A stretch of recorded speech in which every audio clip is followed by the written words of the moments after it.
Je reviens.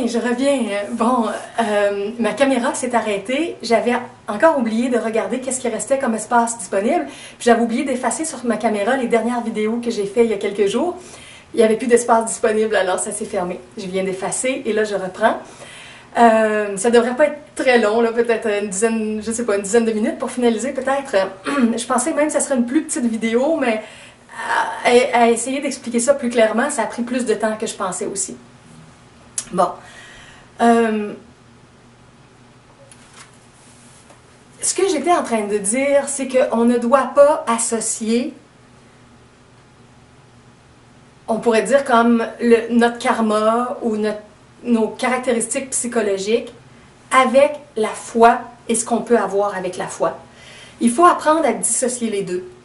Savoir que oui, à un certain niveau, notre psychologie va attirer certains contextes, certaines relations dans notre vie, mais que quand on fait une demande, une prière, une visualisation avec la foi, selon l'intensité et la pureté de notre foi et comment on va accepter ce qui peut arriver,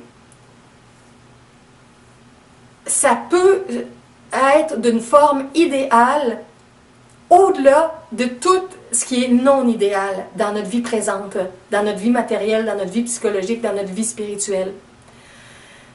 Mais là, dans la façon dont la vie est conçue, avec les conditionnements qu'on a, on dit que tout doit se faire graduellement, étape par étape, qu'on doit payer pour nos erreurs, qu'on doit être puni, que si on n'est pas bon, on ne mérite pas, qu'on est indigne de ceci, de cela. Il y a tout un fonctionnement psychologique d'une grande densité qui nie l'accès aux états divins, aux situations divines, au paradis divin, au paradis terrestre, qui peut être très rapide ou presque instantané si on l'accepte.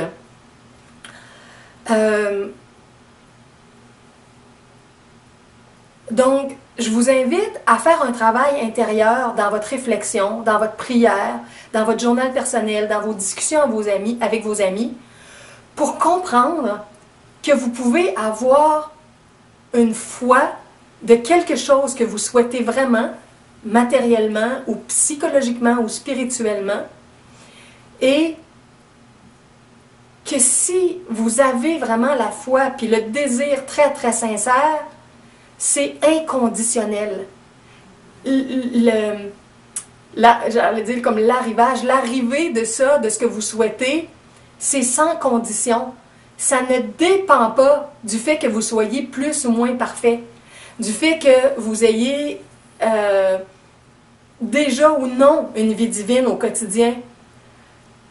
On est tous des enfants en chemin, mais on a le droit de vivre dans le paradis terrestre, dans ce chemin-là. Mais plus on pense qu'on n'y a pas droit, plus on pense qu'on doit être puni pour nos imperfections, plus on refuse d'accepter le paradis, l'idéal, tout ce qu'il y a de plus beau, de plus plaisant, confortable.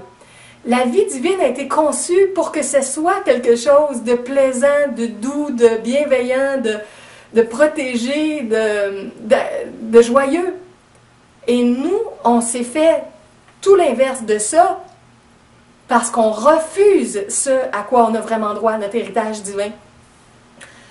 On ne l'accepte pas, on pense qu'on est indigne et qu'on n'y a pas droit. Alors, ce que je vous dis, c'est que vous y avez droit maintenant. Et moi aussi, j'y ai droit. Et à toutes les fois que je pensais avoir de l'argent des donateurs ou des mécènes ou des gens qui contribuaient, des contributeurs, des gens qui contribueraient dans mes projets ou dans les projets divins, dans l'œuvre divine pour que ça prenne de l'expansion, ça bloquait tout le temps parce que c'est comme je ne méritais pas encore ça, je n'étais pas tout à fait prête, je n'étais pas encore assez pure, je n'étais pas encore assez bonne, pas encore assez parfaite pour bénéficier de tout ça. Et là, j'ai compris que c'est toute la foutaise. C'est pas logique, ce raisonnement-là. Ça tient pas, il n'y a rien de divin dans ça. C'est des erreurs de compréhension qui me faisaient penser comme ça, qui nous font penser comme ça dans la société. Je peux développer les visions que j'ai pour ma vie privée, pour ma vie professionnelle, pour les projets sociaux, humanitaires, planétaires, et souhaiter le meilleur, visualiser le meilleur, puis attirer le meilleur rapidement. Et là, regardez ce qui s'est passé hier. Je vous avais dit que je vous dirais justement comment ça a commencé à débloquer. On pourrait dire c'est une coïncidence, ça arrive juste comme ça, mais il n'y a rien qui est en coïncidence. Ça fonctionne toujours selon nos changements, puis notre acceptation de tout ce qui est divin. Ou notre non-acceptation. Je fais ces prises de conscience-là hier matin. Et je réalise que je peux laisser tomber mes espèces de peurs, de ne pas avoir ce que je voudrais avoir, ce qui serait idéal pour que ça fonctionne bien, les choses, parce que c'est inconditionnel de l'avoir si j'ai la foi que je vais l'avoir. Il y a 0 condition à remplir. Comprenez-vous? Vous n'avez aucun formulaire à remplir, aucune condition psychologique à remplir. Ayez la foi que vous y avez droit, que vous êtes un enfant divin, qui va s'épanouir mieux, qui va apporter plus dans le monde comme ça, et vous allez l'avoir. Alors, je commence à réaliser ça dans mon journal, je me mets dans cet état-là, et à la fin, la présence divine me disait, ton travail le plus grand maintenant, c'est de surveiller tes pensées. Surveille tes pensées pour remarquer quand est-ce que tu te punis, quand est-ce que tu penses que tu n'as pas droit, quand est-ce que tu penses que tu n'es pas digne, quand est-ce que tu n'acceptes pas la plénitude dans ta vie. À quelque niveau que ce soit, physique, psychologique, spirituel, quand est-ce que tu refuses ton abondance divine, ton héritage divin?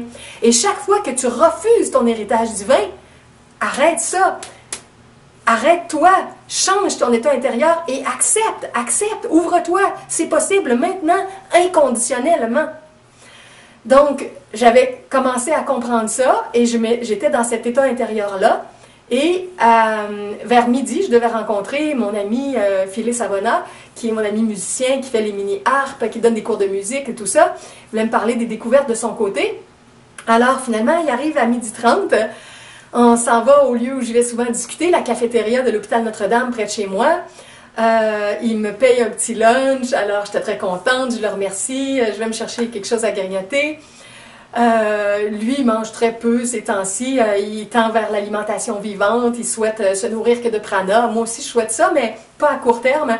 Alors, il s'est pris, lui, un petit verre de lait puis une banane. Il était satisfait avec ça. Moi, je me suis pris une belle salade avec des fraises, avec des mangues, de la salade, il y avait des graines de sésame, de la sauce aux framboises, en tout cas, une belle salade. Et une petite salade de légumes, une petite sauce avec du céleri, des carottes, du chou-fleur, du brocoli. Donc j'avais mes 2 salades, c'était un vrai délice. Alors on commence à jaser. On a jasé là bon, il est arrivé à 12h30, on était là-bas peut-être vers 1h moins quart, le temps de se rendre. On est reparti de là-bas, il était 8h, 8h10, midi et demi, 1h30, 2h30, 3h30, 4h30, 5h30, 6h30, 7h30. On a jasé plus de 7h30 ensemble hier. Et là, il y avait plein de choses à me raconter de son univers. Et lui, René Philippe, de son nom humain, ou Phyllis Savona, de son nom spirituel, vous avez toutes les informations sur ça sur mon site La Psychologie Divine, les www.lejardainvideo.wix.com/psychologie divine dans la section mini-harpe céleste. Vous avez les informations sur cet ami-là, ce qu'il fait. Sur mon site La Grande Famille aussi, il s'est présenté. Donc ça, c'est le site les www.lagrandefamille888.wix.com/La Grande Famille. Les liens vont être en dessous de la vidéo, comme toujours. Il y a donc une petite présentation de qui il est, de ses projets, de ce qu'il cherche. Alors, il me raconte que dans son petit mini-centre multidimensionnel qui a démarré suite à toutes nos conversations, nos discussions, c'est le seul de mes amis qui a vraiment eu l'élan pour démarrer quelque chose. Il habite à Sorel-Tracy. Et il y a un petit mini-centre séparé en 2. D'un côté, il y a tout son atelier de lutherie et de l'autre côté, c'est un atelier pour donner des cours de musique, faire des conférences, faire des rencontres d'équipe. Il fait des rencontres, entre autres, avec le projet de la Constituante, qui est des gens au Québec qui réécrivent la Constitution du Québec pour que ça soit une Constitution plus saine, plus belle, plus en accord vraiment avec tout ce que la population a vraiment besoin. Alors, il y a des Québécois de partout qui travaillent dans les villes et lui, son groupe à Sorel-Tracy, ils se rencontrent dans son local. Donc, c'est vraiment un lieu de créativité, de partage, de discussion spirituelle, d'apprentissage artistique, de cours de lutherie qu'ils donnent, de cours de guitare, de cours de mini-harpe. C'est un petit mini-centre multidimensionnel. Et il me dit que là, il y a des demandes de gens qui sont davantage à Montréal, qui ne sont pas à Sorel. Puis que ces gens-là ne veulent pas se déplacer à Sorel-Tracy, donc ça serait temps qu'on rouvre le centre multidimensionnel à Montréal. Et il me sort la liste de ces étudiants qui seraient prêts à prendre les cours à Montréal, puis on regarde qu'est-ce que ça pourrait rapporter avec les donations, les étudiants qui feraient un don pour leurs cours et tout ça. Et ça ferait à peu près 1000 dollars d'argent qui rentrerait. Donc il me dit, Julie, si tu veux, tu peux déjà commencer à chercher un local, parce que en peu de temps, si on commence les cours, ça va rapporter 1000 dollars juste par les cours que je vais donner. Puis lui, son idéal, ce serait de vivre 4 jours à Sorel-Tracy, du lundi au jeudi, prendre l'autobus, s'en venir à Montréal et d'être ici à Montréal vendredi, samedi, dimanche. De cette façon-là, il y aurait des étudiants à Sorel-Tracy, il y aurait des étudiants à Montréal et on serait plus en contact, comme on est des bons amis, on aimerait ça se voir plus, pas toujours juste communiquer par courriel, par exemple. C'est son rêve et c'est mon rêve aussi. Puis c'est qu'on ait les deux endroits, son petit centre multidimensionnel qui a commencé déjà dans une grande école qui a été transformée avec tous des locaux d'artistes. C'est tous des artistes, des peintres, toutes sortes d'artistes. Et lui, c'est un artiste au niveau de la guitare, de la harpe, du violon, bon, les instruments. Puis il y a son atelier de lutherie et son lieu de cours, comme je disais. Alors, il y a cette vision-là, et moi aussi, j'ai la vision du centre. Puis il me disait aussi qu'il a commencé à fabriquer des petites mini-guitares. C'est des œuvres d'art. C'est pas pour jouer, mais il y a des petites mini-guitares et des petites mini-harpes toutes petites. C'est comme des bibelots, et c'est de toute beauté. Et il dit que ça se vend très, très bien. Donc, c'est aux alentours de 25 $. Et ça peut permettre à des gens aussi d'avoir un revenu supplémentaire. Si vous aimeriez vendre à des amis ou dans des commerces près de chez vous, des petites mini-guitares ou des petites mini-harpes, le coût, c'est qu'on les vend 15 $. Et à ça, ben, il revient un montant à l'artisan qui l'a fabriqué, il revient un montant au projet du centre multidimensionnel, il revient 5 $ là-dessus au centre multidimensionnel, et vous, si vous la vendez 20 $, il vous reste 5 $, si vous la vendez 25 $, il vous reste 10 $, si vous la vendez 30 $, il vous reste 15 $. Donc, éventuellement, je vais faire une petite vidéo juste sur ça. Mais là, ils ont commencé déjà à lancer ça, puis ils voient que ça se vend très bien. Alors, il dit, ça aussi, ça va être un levier financier avec les étudiants qui vont travailler dans l'atelier de lutherie, qui vont faire des petites mini-harpes et les guitares. Et ça aussi, ça va faire la publicité pour les grosses guitares. Il y a des guitares spéciales qu'il a inventées qui sonnent presque aussi fort que si c'était une guitare électrique. De la façon dont il a conçu toute la caisse de résonance, ça sonne d'une façon beaucoup plus forte. Il était allé jouer dans le métro une journée et il n'y avait aucune amplification, il n'y avait que sa voix et la guitare. Puis la guitare résonnait presque aussi fort qu'une guitare sur un ampli. Alors il fait des guitares comme ça, il fait les mini-harpes. Donc ça va être connu, puis éventuellement il va y avoir des commandes pour ça aussi. Et il y a toujours un pourcentage qu'il veut donner au projet du centre multidimensionnel. Puis associé aussi aux petites mini-harpes et aux petites mini-guitares, les petits bibelots qui vont être vendus à différents endroits, puis que vous pouvez aussi vendre si vous voulez pour nous aider avec le projet de centre. Il va y avoir une feuille qui va donner mon site du Paradis sur Terre avec toutes les ressources, puis qui va dire qu'il y a plus de 100 vidéos gratuites. Donc ça va être une façon aussi, comme la feuille ou le petit pamphlet qui va accompagner chaque bibelot de mini-harpe ou de mini-guitare qui va être vendu, va publiciser le site web, les projets et le centre multidimensionnel, celui de Sorel-Tracy et celui de Montréal. Bon, puis il me parlait d'autres personnes qu'il a rencontrées. Il est en train d'élargir son réseau de contacts et des gens qui voudraient participer à nos activités. Il a un groupe spirituel avec des gens qui travaillent en énergie pour aider des gens qui ont des problèmes énergétiques profonds, des énergies de possession, des maisons hantées. En tout cas, il travaille en énergie pour faire des processus de libération, pour aider des gens, des groupes, des familles. En tout cas, il y a plein de choses qui bougent à toutes sortes de niveaux et on a vraiment besoin d'un local. Puis là, il me disait, vois-tu Julie, on a les ressources, là, on peut commencer avec un petit local.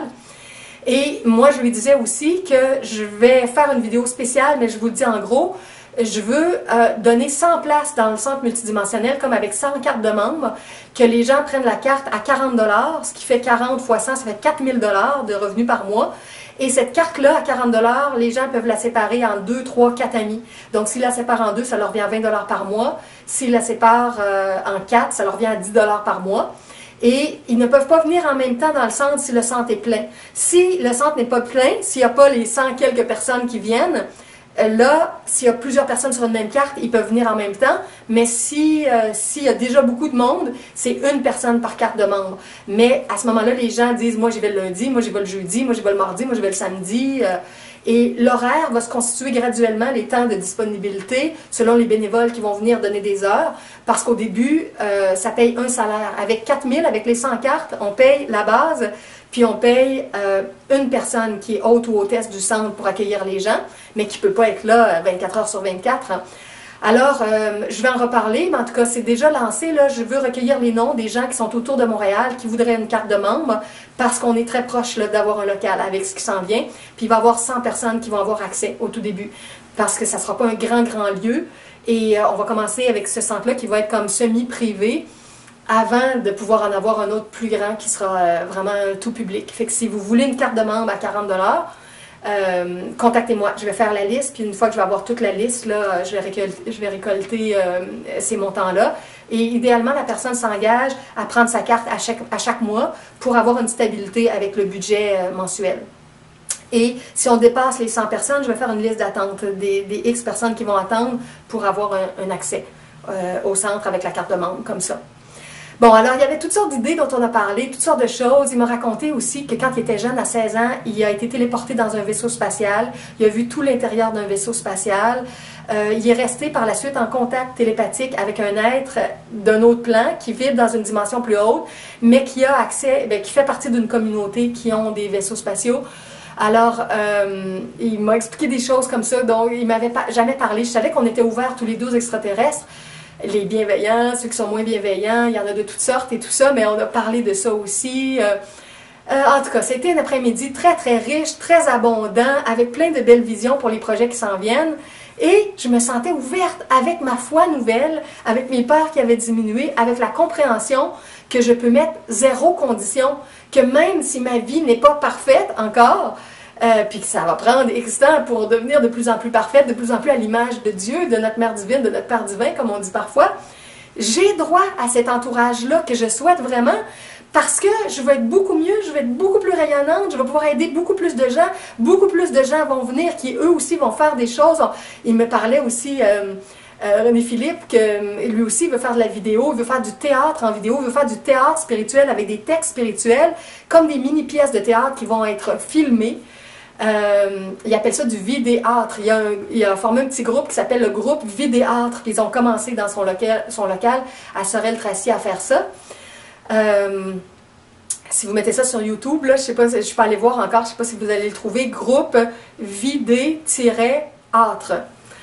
Et bon, fait qu'on avait plein de belles idées ensemble, puis on disait qu'on va faire une boutique. J'ai un ami aussi qui s'est acheté la machine de l'eau Kangen, l'eau qui est extraordinaire, l'eau ionisée Kangen. Ça, vous avez mon site, les www.everyoneWeb.fr/Kangen. Bon, mais on va apporter des bouteilles d'eau Kangen aussi, qu'au lieu que les gens s'achètent une bouteille d'eau ordinaire, ils vont pouvoir s'acheter de l'eau Kangen, même s'ils n'ont pas la machine chez eux. Donc, on va pouvoir distribuer ça. Il va y avoir des copies de mes textes sur papier aussi, qu'on va, selon les dons, les gens vont savoir combien ça coûte en photocopie, puis ils vont pouvoir faire un don supplémentaire au montant des photocopies, donc il y aura des textes sur papier qui seront là pour les gens. Je veux rejoindre aussi quelques personnes que je sais qui s'intéressent à l'alimentation vivante, végétarienne, qui sont des cuisiniers, qui font des bonnes recettes dans tout ce qui est végétarien, végétalien, vegan. Donc, j'aimerais que dans la cuisine du centre, il y ait quelques personnes aussi qui allent faire de la bouffe là et une espèce de petit service de traiteur qu'on présenterait, par exemple, dans mon immeuble. Il y a plus de 400 logements. On pourrait offrir certains menus qui en voudraient par le service de traiteur. En tout cas, une fois qu'on a le local, on peut enclencher plein de choses. Alors, je sens que ça s'en vient vraiment. C'est tout proche.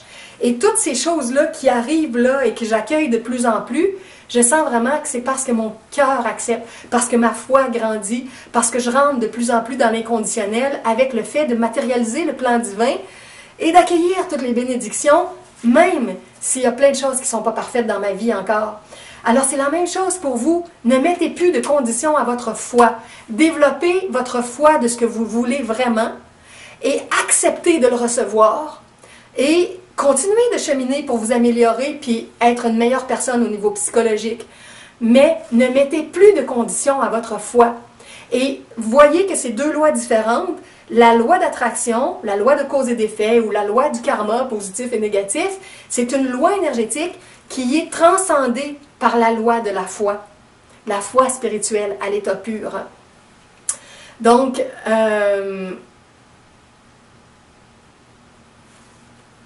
c'est ça. Je pourrais dire encore d'autres choses, mais je ne veux pas faire une vidéo trop longue. Je reviendrai sur les nouvelles choses que je vais comprendre de plus en plus avec ça.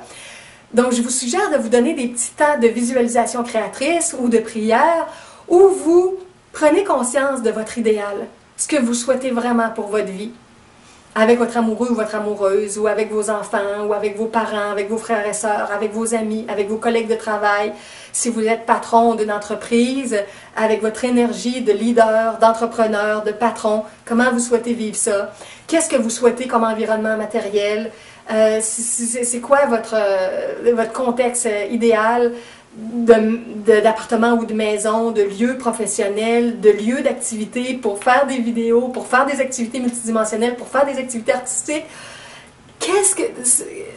De quoi vous rêvez vraiment? Qu'est-ce que c'est la vie idéale pour vous? Qu'est-ce que c'est le paradis sur la terre? Qu'est-ce que c'est la joie rayonnante d'avoir un état idéal vraiment pour votre bonheur? Visualisez ça. Rêvez de ça, priez pour ça, désirez-le intensément, aimez votre rêve, aimez votre vision, remplissez votre cœur de cette vision-là et sentez que vous y avez droit maintenant, maintenant, pas dans un mois, pas dans un an, pas dans 10 ans, maintenant vous avez droit à ça. Et imaginez que de par toutes sortes de chemins, des ressources vont venir, des outils, des collaborations, des dons, les chemins sont infinis. On ne connaît pas tous les chemins divins, tous les chemins qui peuvent être empruntés puis qui vont être propulsés par nos guides de lumière à chacun. Tous les êtres, on a des guides, puis on n'est pas toujours conscient si on les entend ou non. Des fois, il nous vient une nouvelle idée, on pense que c'est de nous. Des fois, c'est un de nos guides, c'est une personne autour de nous, c'est notre être réel qui vit dans la 7e dimension, qui nous a transmis une intuition, une idée, une image. Alors, on est inspiré, on est guidé pour aller rencontrer des gens, aller à certaines adresses, faire des coups de téléphone, faire certaines choses. Suivez vos inspirations, suivez vos intuitions, suivez votre guidance naturelle, suivez votre joie, votre amour. Sentez que tout est possible maintenant, qu'il n'y a plus de conditions. Il n'y a plus de conditions. La vie est un grand, grand rêve. Et selon ce que vous rêvez, vous pouvez le matérialiser. Et c'est vrai aussi pour la santé, pour toutes sortes de transformations. Mais je le sais que accepter ça pleinement, puis sortir vraiment du conditionnement, qu'il y a des conditions, qu'il y a des punitions, qu'il y a des conséquences, qu'on ne mérite pas, qu'on est indigne. En général, on ne sort pas de ça en une fraction de seconde. Mais là, je vous ai partagé tout ça pour que vous compreniez à comprendre ça. Puis je le sais que vous êtes intelligent, puis que vous avez des amis intelligents, puis que vous allez en parler avec eux, puis que vous allez comprendre toujours plus profondément. Puis moi, je vais vous en reparler aussi avec tout ce qui va se passer dans ma vie de nouveau. Alors, enlevez toutes les conditions matérielles, branchez-vous sur le spirituel, sur la foi à l'état pur de ce que vous voulez vraiment, votre idéal, et acceptez-le, les bras grands ouverts, que ça s'en vient là, dans votre vie, maintenant. OK. Alors, je vous laisse sur ça. Je vous souhaite une magnifique fin de journée et on se rattrape bientôt pour une nouvelle vidéo. À bientôt!